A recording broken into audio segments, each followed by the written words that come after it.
नमस्कार, न्यूज़ 18 का digital platform देख रहे हैं आप और मैं हूं आपके साथ रितु सिंह।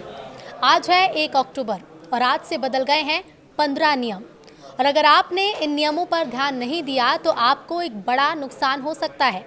तो आज से नया महीना यानी कि 1 अक्टूबर 2025 शुरू हो चुका है और इसके साथ ही कई बड़े बदलाव भी आज से ही लागू हो गए हैं। ये बदलाव सीधे तौर पर आपकी जेब, आपकी बचत और आपके रोज़मर्रा की ज़िंदगी से जुड़े हुए हैं। तो अगर आपने इन्हें नज़रअंदाज किया तो आपको दिक्कत हो सकती है। पहला बदलाव क्या है वो आपको बताते हैं। गैस सिलेंडर के दाम बदले हैं। हर महीने एलपीजी सिलेंडर की कीमतें रिवाइज होती हैं। घरेलू गैस की कीमतें लंबे समय से स्थिर हैं, लेकिन कमर्शियल सिलेंडर के दाम में बदलाव किया गया है। बुधवार यानी 1 अक्टूबर 2025 को सिलेंडर महंगा हो गया है। ऑयल मार्केटिंग कंपनियों ने 19 किलोग्राम वाले सिलेंडर का दाम 15 रुपए तक बढ़ा दिया है। दूसरा बड़ा बदलाव रेल टिकट बुकिंग के नियम को लेकर है। अब ऑनलाइन रिजर्वेशन खुलते ही पहले 15 मिनट में सिर्फ वही लोग टिकट बुक कर पाएंगे जिनका आधार वेरिफिकेशन पूरा है। पहले ये नियम सिर्फ तत्काल टिकट पर ही लागू होता था और अब जनरल रिजर्वेशन पर भी ये लागू होगा। तीसरा बड़ा बदलाव है यूपीआई कलेक्ट रिक्वेस्ट बंद कर दी गई है। अब आप यूपीआई ऐप पर किसी से डायरेक्ट पैसे मांग नहीं पाएंगे। एनपीसीआई ने धोखाधड़ी को रोकने के लिए ये फीचर बंद कर दिया है। चौथा बड़ा बदलाव क्या है वो भी आपको बता देते हैं।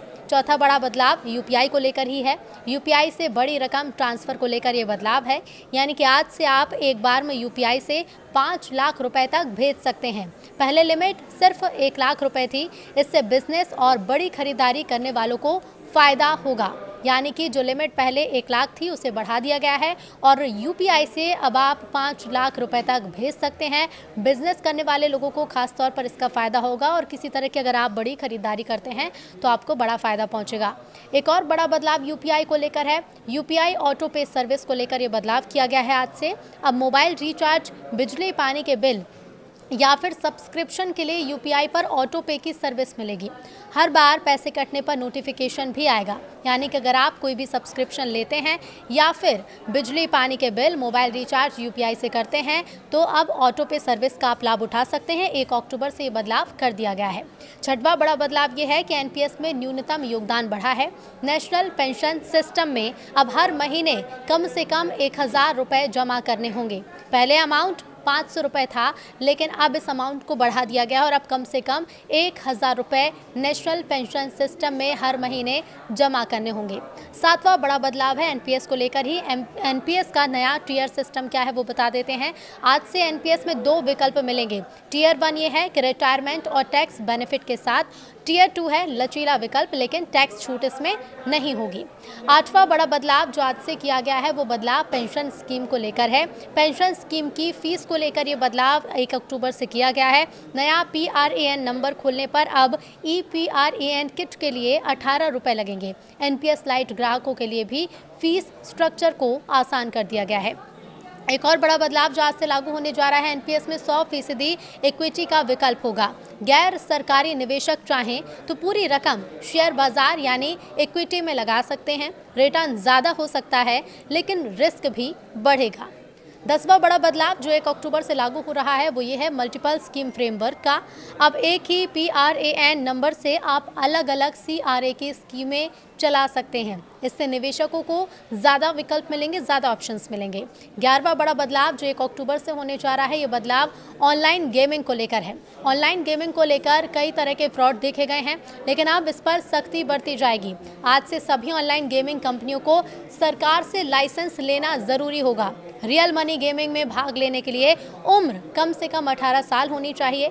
तो देखिए, ऑनलाइन गेमिंग को लेकर कई तरह के फ्रॉड केस हो चुके हैं। कई युवा खास तौर पर इसका शिकार होते रहे हैं और मांग भी लोगों की लंबे समय से यही थी कि ऑनलाइन गेमिंग पर सख्ती बरती जाए, नियमों में कुछ बदलाव किया जाए। लेकिन आज से क्योंकि ये बदलाव होने जा रहा है तो सभी ऑनलाइन गेमिंग कंपनियों को सरकार से अब लाइसेंस लेना ज़रूरी होगा।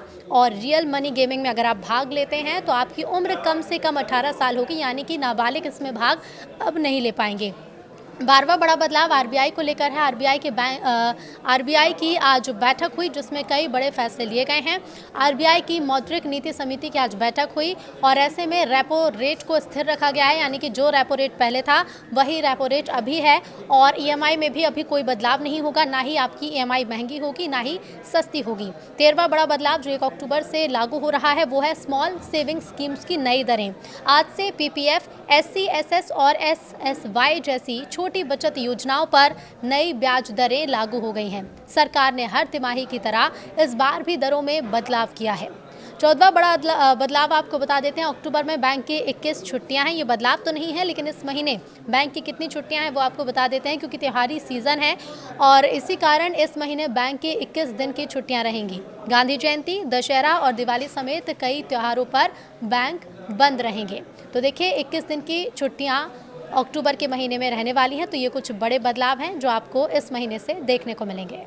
और 15वां बड़ा बदलाव है स्पीड पोस्ट में बदलाव को लेकर। आज से डाक विभाग ने स्पीड पोस्ट की दरें और सर्विसेज बदल दी हैं।